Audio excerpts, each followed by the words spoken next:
शुरुआत में मैनेजमेंट के बयान भी सुनाया, ब्रोकरेज हाउसेस क्या कह रहे हैं, क्या टारगेट्स दे रहे हैं?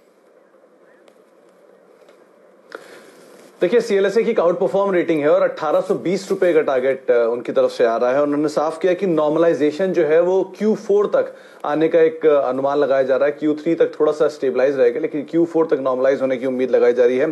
फार्मेसी बिजनेस के लिए लास्ट क्वार्टर जो था वो बहुत ही स्ट्रांग देखने को मिला, लेकिन जो हॉस्पिटल बिजनेस है वहां पर सिग्निफिकेंट ग्रोथ आते हुए दिखाई पड़ी है। वहां पर जो नंबर्स हैं वो फार्मेसी से बेहतर नहीं आए हैं और उनका ये मानना है कि FY 2021 के लिए जो ईबीटा एस्टिमेट है उनको तो नॉर्मल रखेंगे, लेकिन हाँ FY 22 ऑनवर्ड्स उनके ईबीटा और ईपीएस दोनों एस्टिमेट्स को फॉरवर्ड साइड पे बढ़ाया गया है। तो इसीलिए वो अपनी आउट परफॉर्म रेटिंग के साथ ही जा रहे हैं और 1820 रुपए का टारगेट वो यहां पर दे रहे हैं।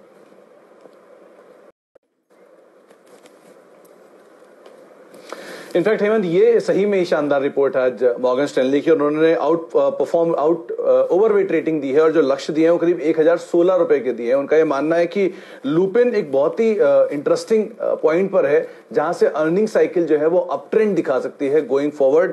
जो कंपनी के प्रोडक्ट्स हैं जो नए लॉन्च के लिए हैं कॉम्प्लेक्स जेनरिक स्पेस में, वो बहुत अच्छे मार्जिन के प्रोडक्ट्स हैं और शायद वहां पर अच्छा ट्रैक्शन कंपनी उठा सकती है गोइंग फॉरवर्ड।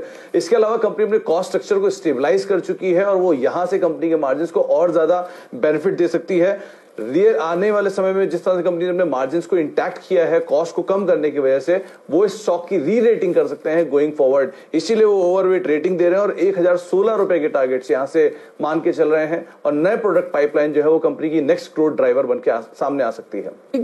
वोडाफोन आइडिया, क्या रिपोर्ट्स है? देखिए, शुरुआत छोटे से के साथ करते हैं। वोडाफोन पे पहले एक रिपोर्ट आई है सीएलएसए की। उन्होंने रेटिंग तो अंडर परफॉर्म की है लेकिन टारगेट को रिवाइज किया है। 8 रुपए 40 पैसे उनका पहला टारगेट था जो अब रिवाइज करके 12 रुपए उन्होंने किया। तो टारगेट में एक बड़ा रिवीजन उनकी तरफ से आया है। उन्होंने कहा कि थोड़ा सा इशू रहेगा कंपनी के साथ एजीआर को लेकर या पेमेंट्स को लेकर, लेकिन मैनेजमेंट का जो फोकस है वो अब टॉप 16 सर्कल्स के ऊपर है जहां से वो एक अच्छे रेवेन्यूज उठाने की बातचीत कर रहे हैं। फंड रेजिंग पहला एक बड़ा ट्रिगर है और दूसरा अगर टैरिफ हाइक हो जाता है तो वो और बड़ा एज दे सकता है। तो इसी के मद्देनजर उन्होंने रेटिंग तो आउट परफॉर्म रखी है लेकिन टारगेट्स को अपवर्ड साइड पे रिवाइज किया है। दूसरी तरफ सीएलएसए की इंडसेंड पे रिपोर्ट है और वो ज्यादा इंटरेस्टिंग है। बाय रेटिंग है, 665 रुपए के टारगेट्स वो यहां पर दे रहे हैं।